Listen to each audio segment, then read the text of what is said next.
देश भर में चल के ये समझने का कोशिश कर रहे हैं कि ज़मीन का जो मसला है कितना जटिल है और सरकार को किस ढंग से समझाया जाए कि ज़मीन के बारे में जो भी नीतियां बनाए सरकार, वो नीति किसान के पक्ष में और गरीबों के पक्ष में होना चाहिए, कंपनियों के पक्ष में नहीं होना चाहिए। क्योंकि भारत देश में 70% लोग आज भी खेती से जीवन जी रहे हैं, खेती से जुड़े उनका जीवन।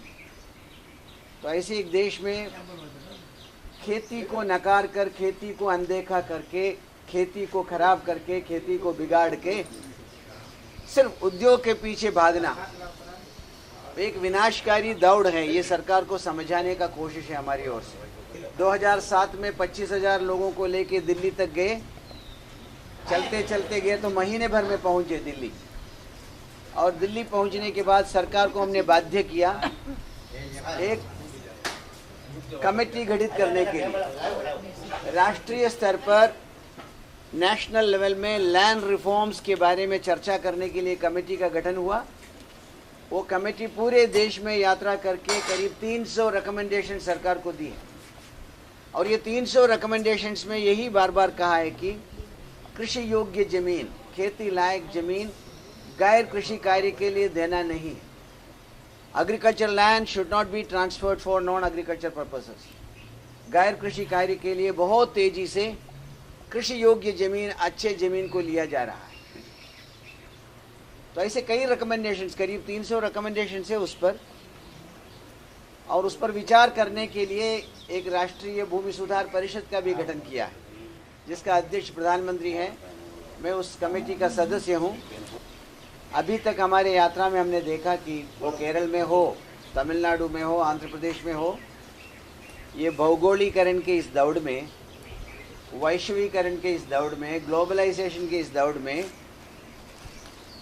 किसान बहुत परेशानी महसूस कर रहे हैं ज़मीन को बचाना। और आदिवासी बहुत तकलीफ में है कि ज़मीन को बचा नहीं पा रहे।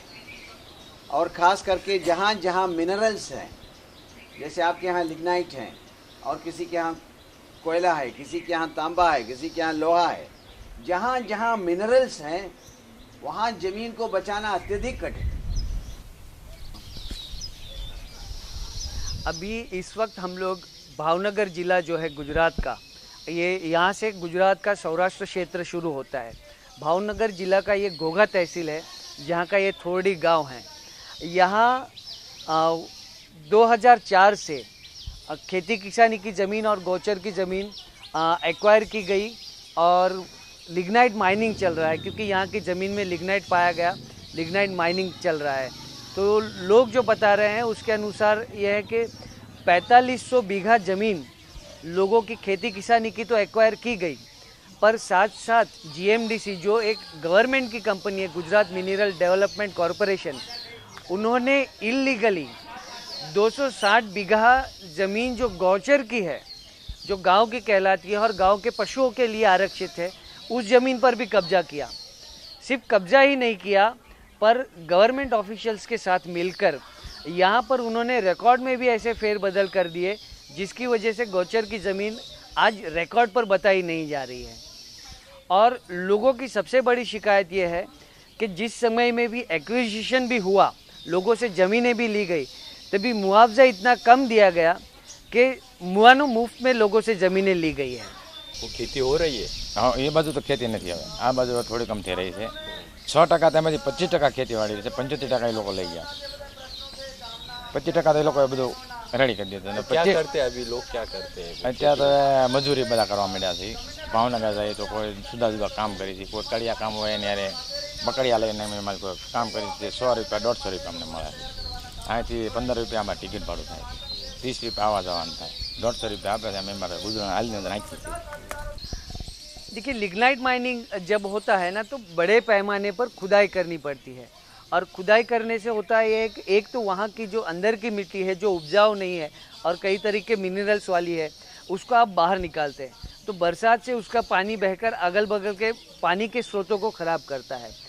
दूसरा ये होता है क्योंकि गहरा गड्ढा होता है, तो अगल बगल के जो कुएं और अंडरग्राउंड वाटर के स्रोत है, वो सारा ग्राउंड वाटर वहाँ पर इकट्ठा हो जाता है और गांव लोगों के कुएं हैं, बोरवेल से, वहाँ से पानी कम होने लगा है। तो लोगों के पास जो अपने पानी के स्रोत थे वो एक तरफ तो ओवरबर्डन की वजह से ख़राब हो रहे हैं। जो ज़मीन के ऊपर का पानी था, ज़मीन के नीचे का जो पानी था, वो उन गड्ढों में बाकी सारा पानी चले जाने की वजह से अब वो स्रोत भी ख़त्म हो रहे हैं और लोग एक तरह से सरकारी मदद और बाहर से कहीं से पानी लाने के लिए मजबूर हो रहे हैं। पानी का क्या दिक्कत है? पानी का खारा पानी અમારે કેવી રીતે અમારા માલ ને કેમ અમારે પાવા? તળિયાના પાણી બધા ખારા થઈ ગયા.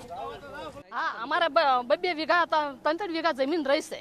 હું 2-3 વીઘા જમીન રહી એમાં અમારા કપાસ અમે કરીએ છીએ. અમે બાળકના મોઢા હાટુ કપાસ કરીએ છીએ.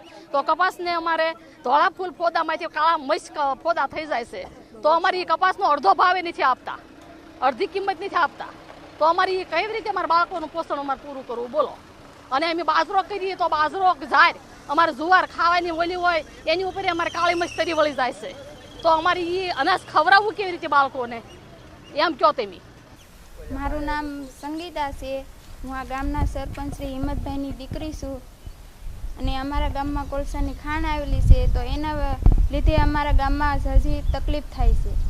કોલસાનું પાણી કાઢે છે તો કૂવામાં પાણી બગડી જાય છે, ખારું થાય છે. તેના લીધે નાના બાળકોને, માલઢોરને પણ બીમારી ફેલાય છે.